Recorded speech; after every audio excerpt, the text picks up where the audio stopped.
¿Qué tal? ¿Cómo están? Muy buenas noches, gracias por su sintonía. Soy Eduardo Arévalo y esto es Debate. Esta noche tenemos el gusto de recibir en los estudios a Raúl Azcúnaga, vicerrector académico de la Universidad de El Salvador, a quien le damos la más cordial bienvenida. Gracias por acompañarnos. Buenas noches, muchas gracias por la invitación. Es un gusto para nosotros compartir el quehacer de la Universidad de El Salvador. Estamos a la orden.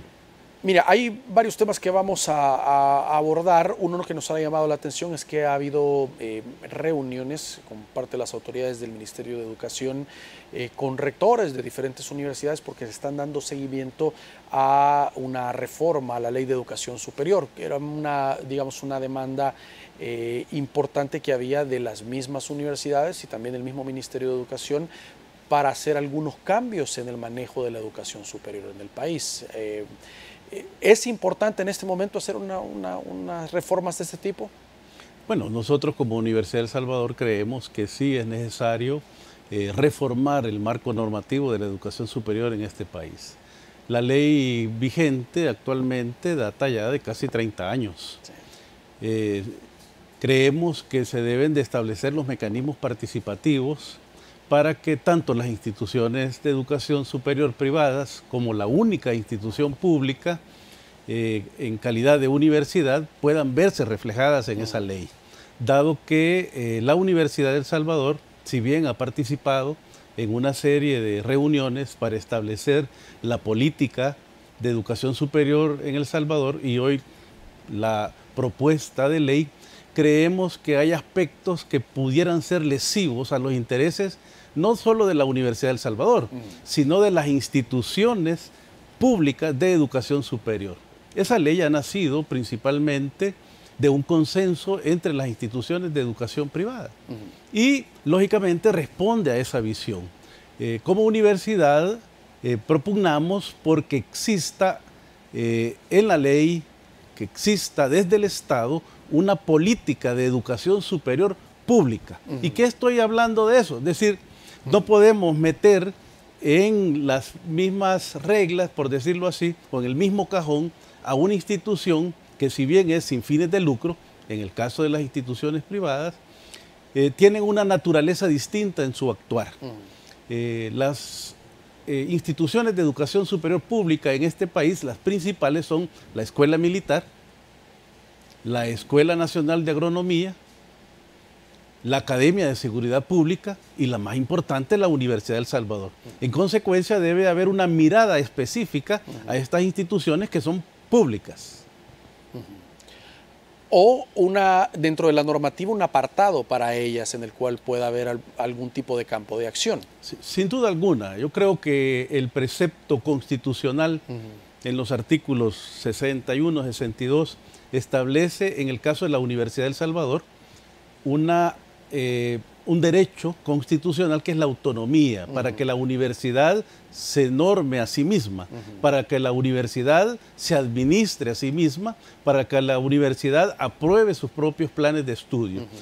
Tendrá que estudiarse más serenamente en la propuesta cómo esa autonomía universitaria se respeta. Que quiero aclarar bien a la población que nos está viendo y que les doy un saludo, que la autonomía no es para que la universidad haga y deshaga. Claro. La universidad está sujeta a las leyes de la República. La universidad, como cualquier institución pública, todos los años recibe auditoría de la Corte de Cuentas.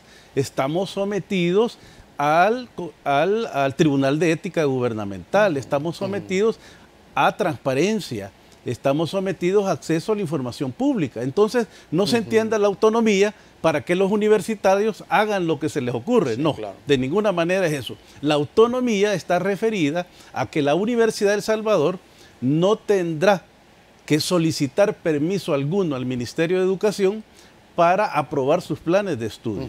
Que la Universidad de El Salvador tiene su propia ley orgánica aprobada por la Asamblea Legislativa que le establece cómo será su forma de gobierno, cómo elegirán a sus autoridades. Y esto no es exclusivo de El Salvador. Esta es una lucha Claro. y una conquista de todas las universidades públicas de América Latina desde 1918 con la reforma de Córdoba en Argentina.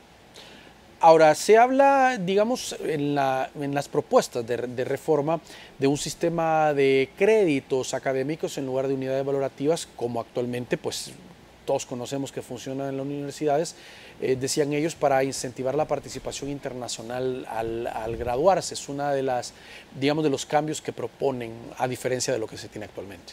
Bueno, nosotros hemos estudiado esta propuesta de ley y vemos en la propuesta de ley una amenaza en torno a que se incorpora la universidad, por ejemplo, a un consejo de rectores, a un consejo de educación superior, en donde la universidad es una ante 24. Entonces ya perdimos 24-1. Ahí nosotros creemos que se le debe de dar a la Universidad de El Salvador un tratamiento diferenciado. Sin embargo, hay aspectos de la propuesta de ley que son completamente novedosos, y lo hemos hablado con el director de Educación Superior, el maestro Cristian Aparicio, que nosotros estamos completamente de acuerdo. La Universidad de El Salvador desde 2014 tiene un sistema, un acuerdo más bien del Consejo Superior Universitario, en donde establece una equivalencia entre los créditos académicos y las unidades valorativas. Yo tuve la dicha de estudiar en la Universidad de Costa Rica. Y en la Universidad de Costa Rica, que valga el caso, es la principal universidad en Centroamérica, a lo cual nosotros debemos de aspirar como país, pues a través de créditos académicos. Hemos estado en diversas partes del mundo y se valora el desarrollo académico de los estudiantes, su plan de estudios a través de créditos. Entonces esa es una innovación que nosotros acompañamos y creemos muy necesaria a este momento que viven las universidades públicas y privadas en el mundo. La internacionalización de nuestra educación superior va a permitir que nuestros estudiantes, y se está pasando ya, la Universidad de El Salvador está graduando médicos que está incorporando en Estados Unidos, en Alemania, en Suecia, en Noruega. Para nosotros como universidad es una satisfacción que nuestros graduados no tienen ningún problema en incorporarse. Lógicamente, el que tengamos un sistema universitario como país más integrado a lo que pasa en el mundo, le da mejores oportunidades a nuestros graduados. También se habla acortar el tiempo que se desarrollan, por ejemplo, las licenciaturas de 5 años, actualmente, a excepción de medicina y otras que son muy largas, pasar a 4 años, como por ejemplo ocurre en Estados Unidos y otros países que tienen así un poco más reducido, un poco más intenso, pero reducido el tiempo en que el estudiante pasa en las aulas. Completamente de acuerdo. En este momento, la educación superior se rige por una ley de finales de los 90, en la cual se establece que las licenciaturas durarán 10 ciclos académicos, no habla de 5 años. Ha sido una costumbre creer que en un año hay 2 ciclos. Tenemos ya instituciones de educación superior, no las voy a mencionar, que están graduando ingenieros en negocios en 4 años. Y la ley lo permite. Entonces nosotros creemos como universidad que es el momento de transformar el sistema. Y la universidad misma se tiene que transformar. Y por eso mucha gente reclama de por qué la universidad no aparece en actividades políticas, por qué la universidad ha quedado callada ante lo que está pasando. No, es que el quehacer de una universidad, el quehacer de una institución de educación superior es científico, es cultural, es académico. La universidad comenzará a hablar cuando comience a inscribir patentes científicas y tecnológicas. Ese es el quehacer de la universidad. El quehacer de la universidad no es andar en marchas. El quehacer de la universidad no es solamente protestar ante el mandatario de turno. El quehacer de las universidades es formar profesionales de altísima calidad según la necesidad y pertinencia del desarrollo productivo y cultural de un país. Y la universidad, pese a sus contradicciones internas, ha ido comprendiendo ese papel. De tal manera que nuestra universidad en este momento está en una etapa de transición, en una etapa en la cual se está conectando más a las necesidades del país en función de apostarle al desarrollo. Por eso estamos ampliando nuestra propuesta académica. La oferta académica de la Universidad de El Salvador hoy es amplísima y no en las carreras tradicionales, sino en nuevas carreras. Lo que pasa es que había, digamos, un acompañamiento a organizaciones sociales y era tradicional de repente ver marchas o concentraciones que salían de la universidad. Y me imagino estos sectores dicen, ¿por qué ya no? Quizás les aumentaron el presupuesto, quizás tienen un acuerdo con el gobierno o algo que hace que la universidad ya no se pronuncie ante ciertos temas de carácter social. Pues el modelo universitario es por naturaleza crítico. No hay nada más subversivo que la ciencia. El principio del desarrollo científico y tecnológico precisamente es el pensamiento crítico. Es decir, una tecnología dura un tiempo. Toda tecnología tiene una caducidad. Así, en la teoría de la falsación de la ciencia y el conocimiento persiste mientras no se demuestre lo contrario. ¿Y qué hacen los científicos? Tratar de demostrar que lo que se cree, que lo que se ha establecido como verdad es falso. Y ahí está el desarrollo de las revoluciones científicas. Entonces, una universidad tiene que ser crítica, pero no necesariamente solo crítica social o crítica política.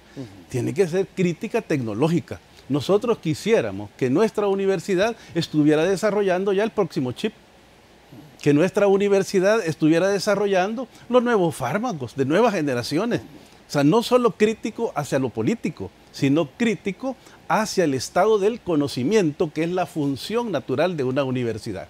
Lógicamente, estimados televidentes y población en general, la Universidad de El Salvador ha sido una actora principal de la historia de este país, de la historia política. La universidad fue una de las instituciones, seguramente de las más importantes, que se organizó en contra del dictador Maximiliano Hernández Martínez en el 44. Desde ese momento se inaugura en la universidad, ¿verdad?, una actividad política muy intensa que ha durado alrededor de 75 años. Y ahora estamos en una transformación tratando de recuperar la naturaleza académica de la universidad, lo cual no quita que al interior de la universidad haya grupos de estudiantes, de profesionales, de trabajadores que quieran manifestarse.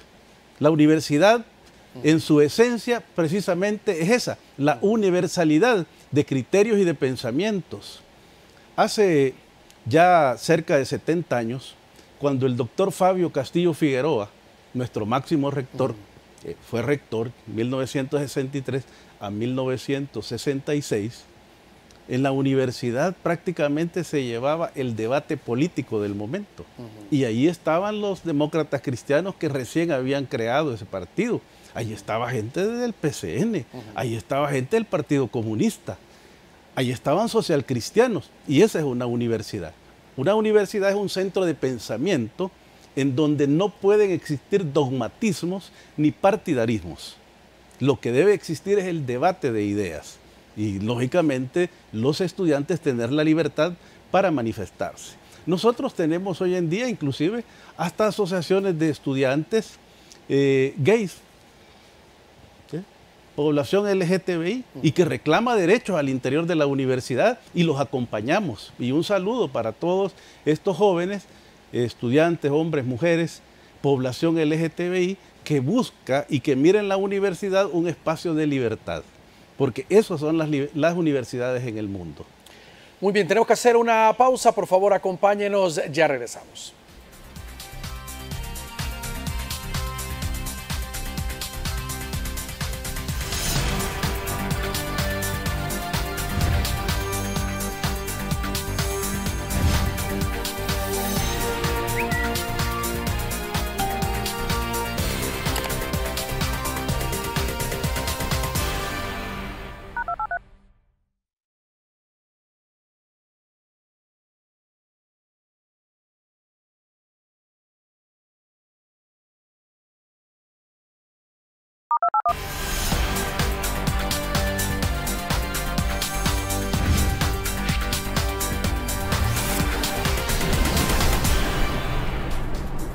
Muy bien, gracias por continuar con nosotros. Estamos conversando con el vicerrector académico de la Universidad de El Salvador y también hablar un poco del trabajo interno de la universidad sobre los resultados de los procesos de selección para matrículas y todo el proceso en el cual se encuentran en el año en curso.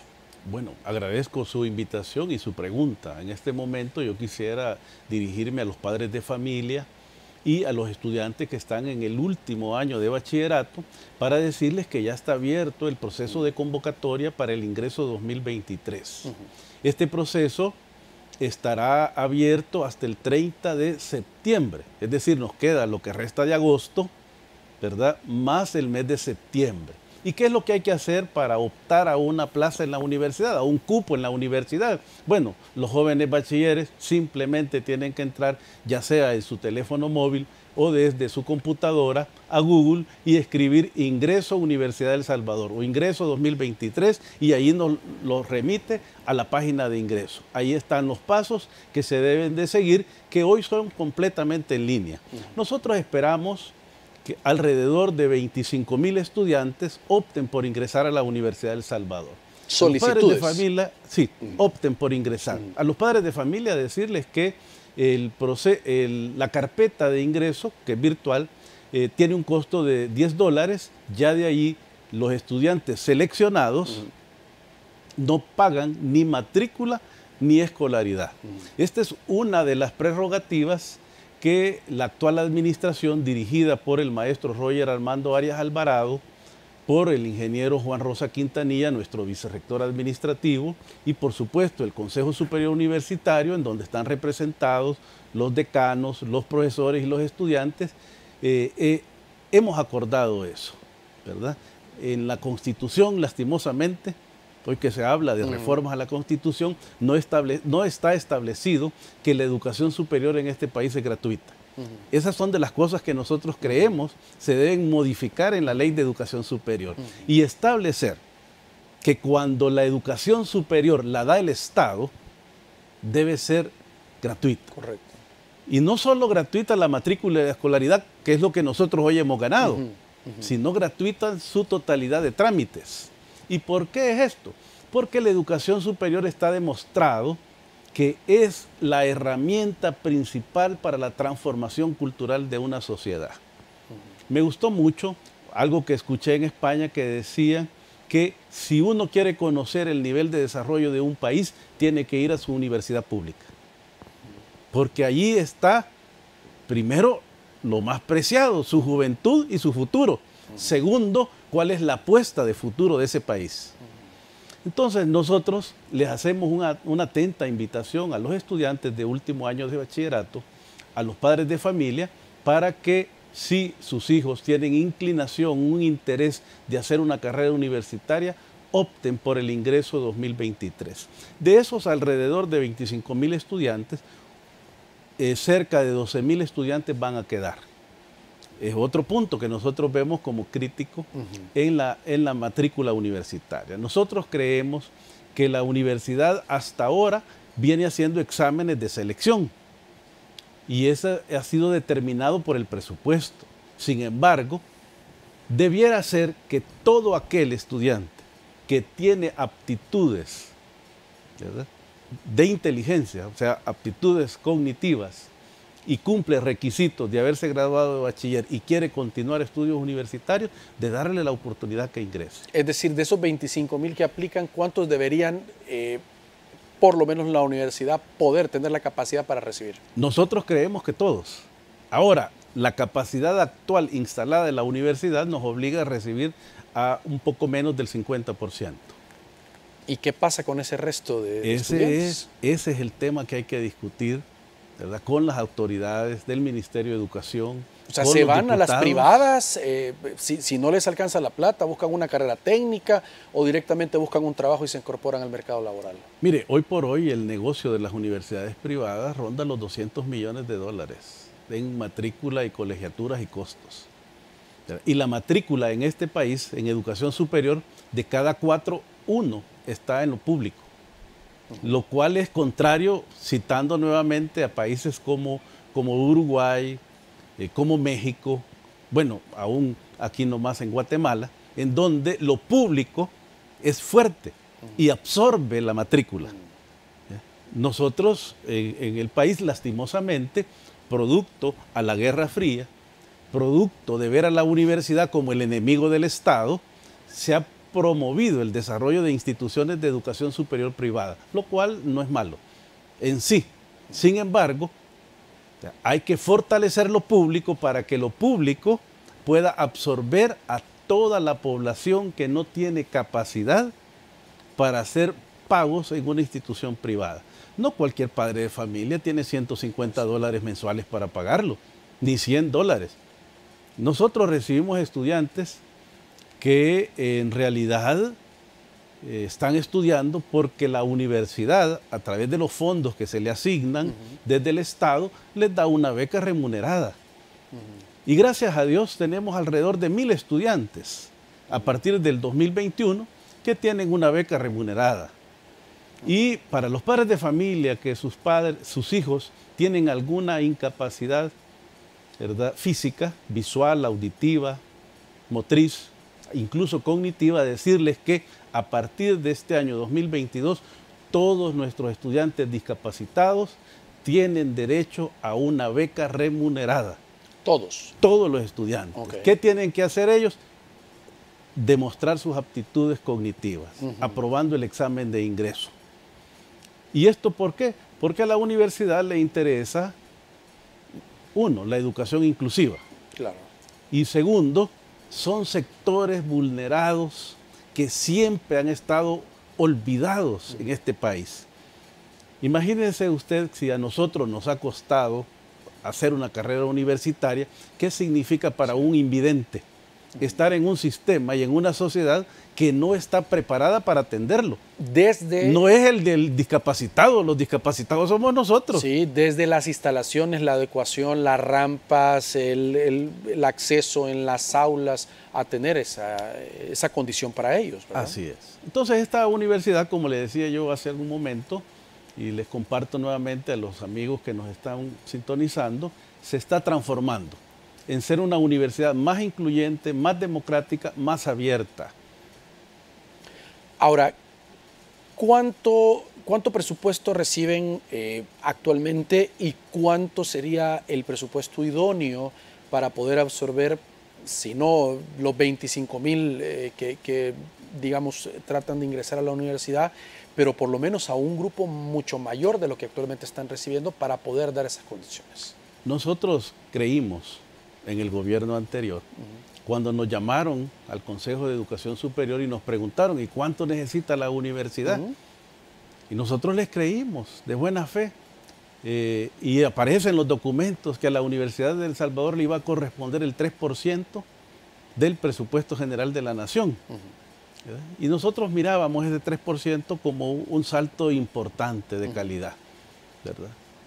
Quiero decirles que el gobierno anterior no hemos pasado del 1.5 y a veces 1.4% del presupuesto general de la nación. Y somos, en Centroamérica, la universidad pública que tiene el menor presupuesto. ¿Cómo andan los presupuestos, digamos, a nivel regional? Costa Rica el 6%. 6%, ¿sí?, de su presupuesto. De su presupuesto general de la nación para las universidades públicas. Le digo, nosotros cómo vamos a competir con la Universidad de Costa Rica cuando ellos tienen un presupuesto solo para investigación de $60 millones. Es el 50% de nuestro presupuesto. Ellos tienen alrededor de 30,000 estudiantes matriculados y nosotros tenemos 62,000 estudiantes matriculados. Entonces, yo más que hablar de un porcentaje que se estableciera, ya sea en la Constitución, en la Ley de Educación Superior, creo que este país tiene que establecer metas graduales. ¿Verdad? Una gradualidad. Y tasar, decir, bueno, queremos que la universidad admita 1000 estudiantes más. Y por estudiante le vamos a invertir X cantidad de dólares. Y decirle, universidad, usted tiene tanto presupuesto, pero lo amarramos a su matrícula. Y siempre con los controles que se tienen, es decir, no solo porque se vaya a abrir el cupo va a meterse estudiantes que a los 2 o 3 meses por la gratuidad. pudieran pagar, se meten y después abandonan la carrera o no dan el ancho en la universidad, desperdiciando cupo. No, es que lo que sucede es esto, cuando yo le hablo de aptitudes cognitivas, precisamente el rendimiento académico. Pues sí. Pero yo le puedo poner un ejemplo de lo que ha pasado el año 2022. Este año nosotros tenemos alrededor de 900 estudiantes de excelencia académica que han ingresado sin hacer examen a la Universidad de El Salvador. Creo que ese es un espacio de oportunidad, señor ministro, para que nos pongamos de acuerdo y que todos los estudiantes que en el bachillerato tienen excelencia académica ingresen a la Universidad de El Salvador y tengamos un presupuesto especial, no solo para que ingresen, para becarlos. Mire, hoy en día la Asamblea Legislativa, con todo el rigor del caso, va a dar un reconocimiento a un estudiante que fue a una Olimpiada Asiática y del Pacífico y ha ganado una medalla de oro. Estuvo con nosotros, por cierto. Eso es lo que la universidad tiene que promover. Y eso es lo que del ministerio también hay que promover. Nosotros tenemos un presupuesto especial para los jóvenes talentos. Presupuesto que se ha estancado ya en varios años, que no se ha movido. Pero no solo hay que pensar en los jóvenes talentos, sino también pensar en estos estudiantes de alto rendimiento en el bachillerato. Yo soy de la idea que todo el estudiante que tiene una nota de excelencia en la prueba estandarizada que el ministerio hace, debiera de ingresar a la universidad. Y si va a ciertas carreras, como geofísica, como física, como geología, como biología, como química, hay que becarlos. Si este país necesita científicos, este país necesita gente de altos estándares de calidad en su formación y de sus capacidades para desarrollarse. Entonces creo que no es solo de aumentar el presupuesto para aumentar, porque mucha gente dice, ya vienen los de la Nacional otra vez a pedir presupuesto para aumentarse el salario. No, creo que... Hay auditorías, ¿no? Lógicamente hay auditorías, a través del acceso a la información pública se puede pedir cualquier documento, pero sí hay que apostarle, por ejemplo, el programa de jóvenes talentos debe crecer su presupuesto. Sí. Becas para estudiantes que quieran hacer un doctorado en física, crear el presupuesto. Y que los funcionarios, lógicamente, cuando el presupuesto va etiquetado, no se lo pueden gastar en salarios. Si allí dice, bueno, vamos a crear un monto, voy a poner un ejemplo. Hoy nosotros en el ciclo 2, 2022, tenemos 9 doctorados activos. 9 programas de doctorado, que es una de las metas más importantes que hemos logrado en esta administración. Lógicamente, hay que crear condiciones para que nuestros estudiantes, y le estoy hablando no solo ya de profesores de 40, 35 años, sino cipotes y cipotas de 22 años que tienen cum honorífico. Hay que becarlos directamente para que sigan haciendo un doctorado, porque ellos son no el futuro, son el presente. Y nosotros vamos a tener un recurso humano capaz de competir con otros países por las maquilas del conocimiento, no solo por maquilas textiles, sino ya en otros niveles. Muy bien, vamos a hacer una nueva pausa. Por favor, acompáñenos, ya volvemos.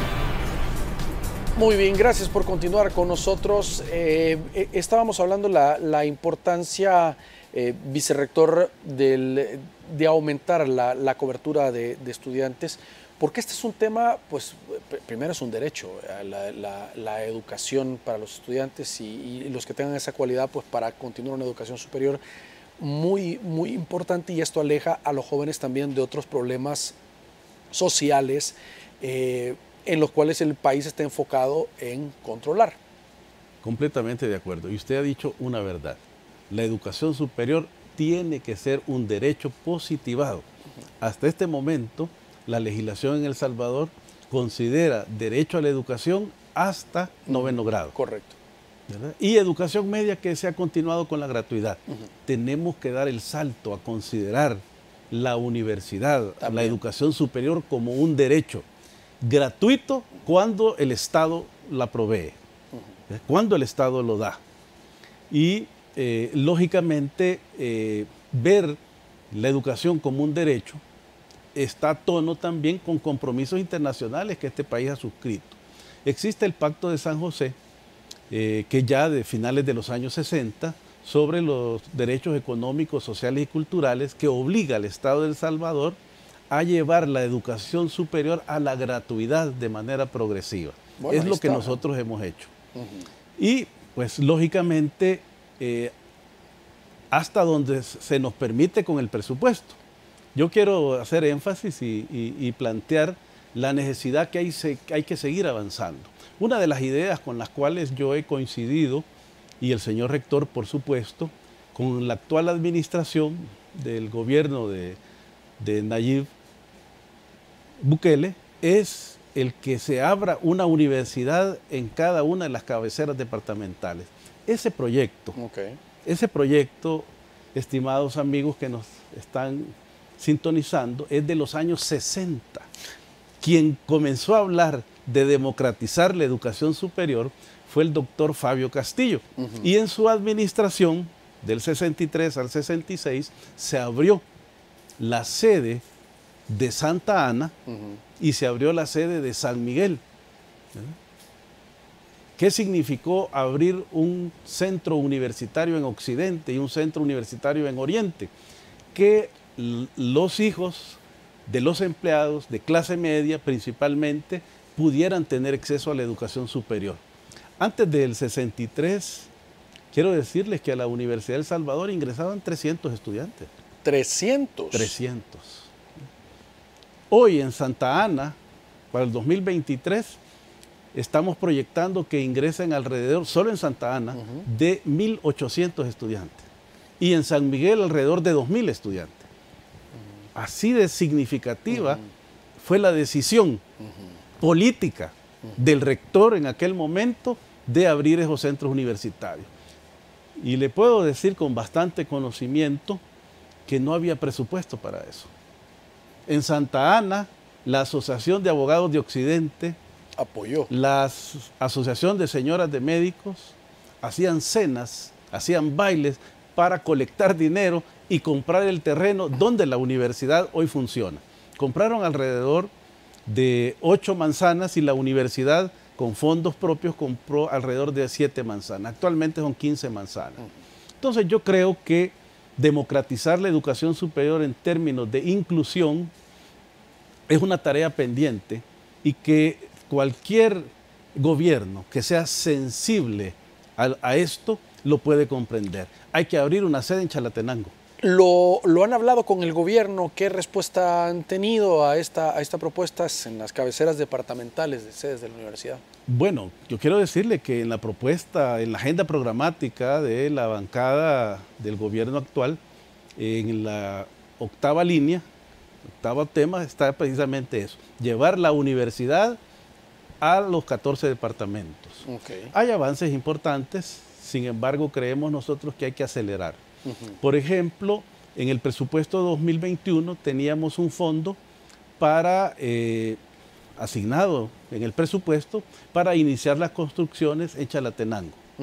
Y hemos tenido ofrecimiento, hemos ido inclusive a hacer inspecciones, tenemos ya hasta los diseños de construcción para que en donde un día fue el centro penal de Chalatenango se aperture una universidad.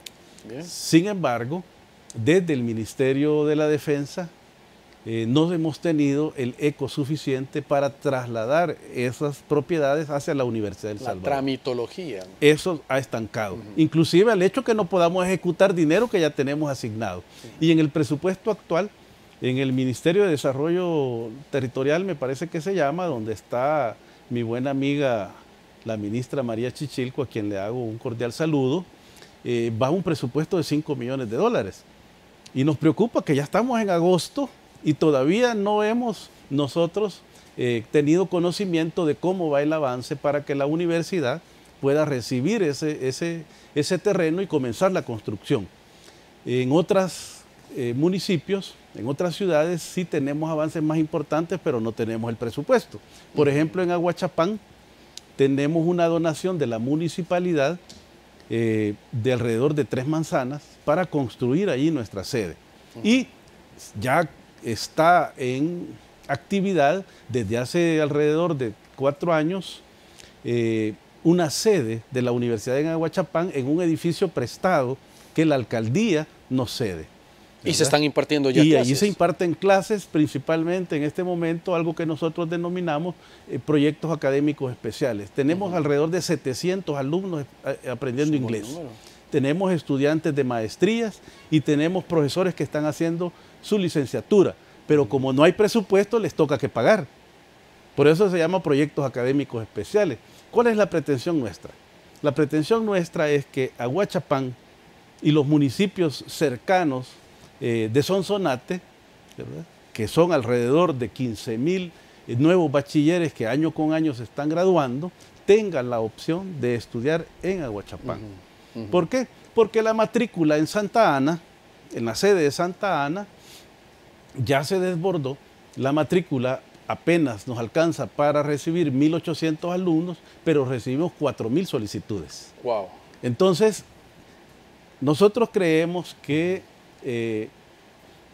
con el ministro de Educación, con la Dirección de Educación Superior, hay que establecer mecanismos graduales, no solo, y lo insisto, no se trata de crecer el presupuesto solo por aumentar el presupuesto, no, con metas específicas. Es decir, este país, dentro de 3 años, ¿cuántos estudiantes tienen que estar en la universidad? ¿A cuántos vamos a graduar? Y veamos cuánto vale eso. Tienen una proyección, es decir, abriendo los 14 en las cabeceras departamentales, ¿cuántos alumnos podrían ser beneficiados de esto y ir haciendo esa matemática? Ese mapeo, sencillamente. Porque usted dijo algo muy cierto, y es que muchas personas todavía en este país siguen creyendo en el sueño americano. Y yo le hago un llamado a la Embajada de los Estados Unidos, con el respeto que se merecen estos señores. En lugar de financiar protestas, en lugar de financiar armas y cosas de ese tipo, financien la educación superior. Si ustedes no quieren inmigrantes, y es válido porque es su país, ¿verdad?, no quieren inmigrantes, ayuden a que estos países se desarrollen. Nosotros creemos que este país necesita una oferta importante, por ejemplo, en la formación técnica, y que habrá jóvenes que no requieren, por sus aptitudes o por sus deseos, hacer una carrera de 5 o 6 años. Hay que darles una formación técnica para que sean fácilmente absorbidos por la industria. Estoy hablando de técnicos de 1 año y medio, de 2 años. Y que hay que becarlos para que estudien, hay que capacitarlos. Si muchos jóvenes optan por malos pasos, y en este caso yo voy a incluir los malos pasos, la migración a los Estados Unidos, precisamente porque no tienen opciones acá. ¿Qué va a hacer un muchacho de 17 años que no puede trabajar porque no tiene herramientas, ni habilidades, ni destrezas técnicas? No hay trabajo, ¿verdad? ¿Y qué le queda de opción? Y no puede ingresar a la universidad pública, es que la única que lo pudiera absorber. Sí, porque hay que decirlo, no todos están aptos ni quieren pasar por una universidad, una carrera de 5 años. Algunos dicen, no, yo quiero especializarme en algo y trabajar ya. Está bien, o sea, es respetable, pero tiene que haber esa formación. Claro, a eso hay que invertirle. Y yo creo que los actores políticos poco a poco van comprendiendo eso. Van comprendiendo que la educación es la herramienta más importante de transformación para el Estado. Ahora, esta es una, digamos, es una apuesta en la cual no, o sea, deben involucrarse no solo el gobierno, sino diversas instituciones para que este proyecto de verdad pueda desarrollarse. Fíjense que nosotros estamos muy satisfechos y un saludo a todas estas instituciones, fundaciones, organizaciones no gubernamentales, carteras de Estado, que han abrazado nuestra propuesta de cartas de entendimiento para que nuestros estudiantes vayan a hacer pasantías. El programa de pasantías es uno de los programas más exitosos. Con el señor ministro de Hacienda la universidad, ya que él es graduado en la Universidad del Salvador, tuvo conversaciones para ver cómo nuestros estudiantes de carreras como economía, contaduría, derecho, ingeniería industrial podían participar de manera preferencial en un programa muy bueno que ellos tienen de pasantía para auditores en puntos fijos del Ministerio de Hacienda. Tenemos alrededor de 300 estudiantes en ese programa que el Ministerio de Hacienda los capacita en la nomenclatura, en la tecnología que ellos utilizan y les pagan, pero son estudiantes de la Universidad del Salvador. Con el alcalde de Santa Ana, el ingeniero Gustavo Acevedo, graduado también de nuestra Universidad del Salvador, recién se está concluyendo un programa de pasantías en donde también fueron absorbidos alrededor de 300 estudiantes, con pasantías a medio tiempo remuneradas. Y el proyecto más exitoso que hemos tenido es con el programa de pasantías en la farmacia del Hospital El Salvador, en donde en plena pandemia nosotros incorporamos 25 estudiantes que hicieran su pasantía profesional como trabajo de grado en el hospital. Y con la subdirectora, también graduada de nuestra universidad, de la farmacia, la licenciada Cristina, nos complace mucho que se incorporaron los muchachos, los 25, y desarrollaron ellos su trabajo de grado. Hicimos la graduación en el Hospital El Salvador y 19 ya tienen plaza en ley de salario en ese hospital. Ese es el modelo que la universidad debe ir ensayando. Y le estoy mencionando instituciones de gobierno, pero igual tendríamos que hacerlo con la gran empresa de este país. Yo tuve una enorme satisfacción cuando llegué a una maquila acá por Ciudad Arce, en donde allí tenemos nosotros estudiantes inscritos en el programa de educación en línea. Los gerentes de la maquila les han abierto un salón alfombrado con aire acondicionado, con computadoras para que las trabajadoras se conecten desde allí. Y les dan el tiempo y el espacio para que puedan. Y algunos de los supervisores que son profesionales inclusive se vuelven asesores o tutores de estas muchachas que están estudiando. Yo creo que el país debe de transformarse, así como el Estado se está transformando, la relación entre universidad-Estado, la relación universidad-sociedad también se debe transformar. Muy bien, vamos a hacer una nueva pausa, por favor acompáñenos, ya volvemos.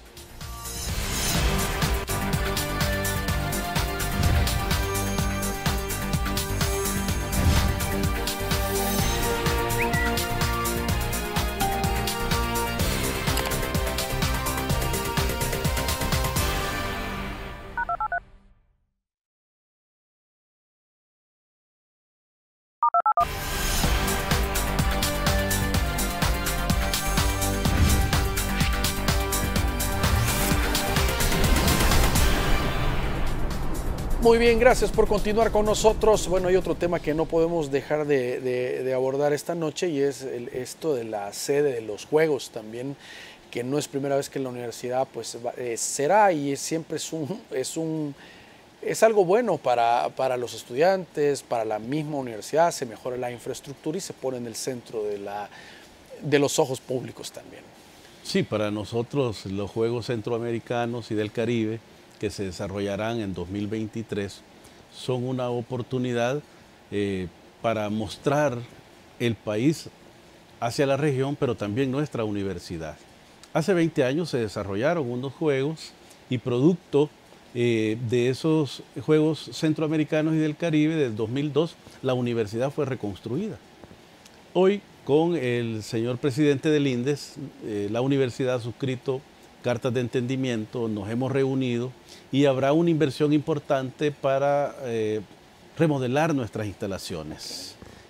Habrá cambios de fachadas, habrá remodelación de los edificios y una importante intervención a nivel del todo el paisaje universitario. La Universidad del Salvador tiene actualmente alrededor de 56 manzanas. Se imaginará usted el volumen de trabajo que significa darle mantenimiento a esa extensión.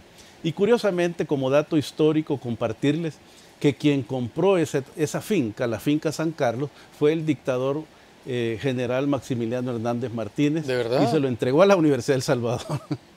Y en los gobiernos de los años 60, gobiernos militares del PCN, el doctor Fabio Castillo Figueroa lideró la construcción de la mayoría de edificios de la ciudad universitaria. Y en los gobiernos de Arena se reconstruyó la ciudad universitaria después de la guerra y después de los terremotos. Hoy, en otro momento de refundación del Estado de El Salvador, la universidad, pues lógicamente no se puede quedar afuera de esa gran transformación que este país está teniendo.